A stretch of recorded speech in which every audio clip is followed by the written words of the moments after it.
Hey, Laura here from The Unprofessional, and I'm going to show you how I extended regular old closet tracks to make a custom wall-to-wall closet in my attic bedroom.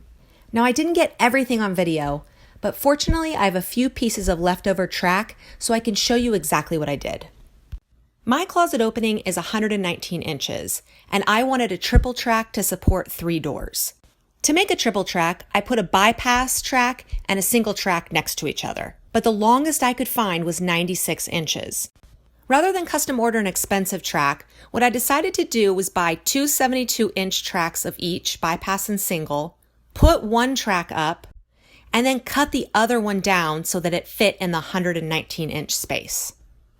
Here is my absolute best tip if you are extending a closet track. This works for a single track, a double, a triple in my case, whatever you're doing.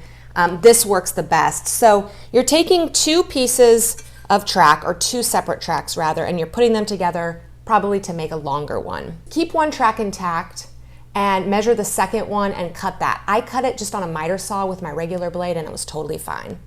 Try if possible to match up the factory ends when you're extending them. You'll just have a better connection point. You don't have to, but I think that worked best for me.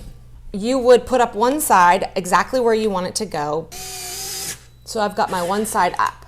Now I'm going to match up this side here. The thing is, this is actually, especially upside down, this is so hard to match up. A double track is even worse. But one tip makes it really easy, which is to take a piece of scrap wood. You're going to fit it in tight. So find a piece of scrap wood. This right here is like a 1 by 3/4 of an inch. So it fits perfect in here. What this does is it matches up both the sides and the bottom, and it does it in a way that you can just hold it. Make sure this is close together. Put this in. It holds everything so nice and easy.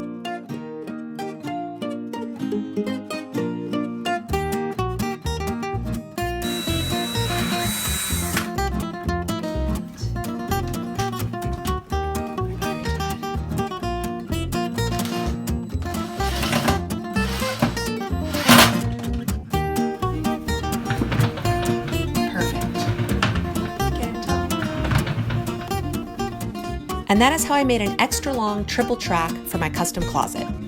You can see more videos from this project, including how I made 3 custom mirrored doors, right here on my YouTube channel. Thanks for watching.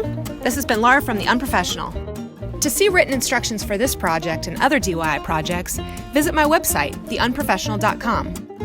And if you like this video, please don't forget to click the like button and subscribe.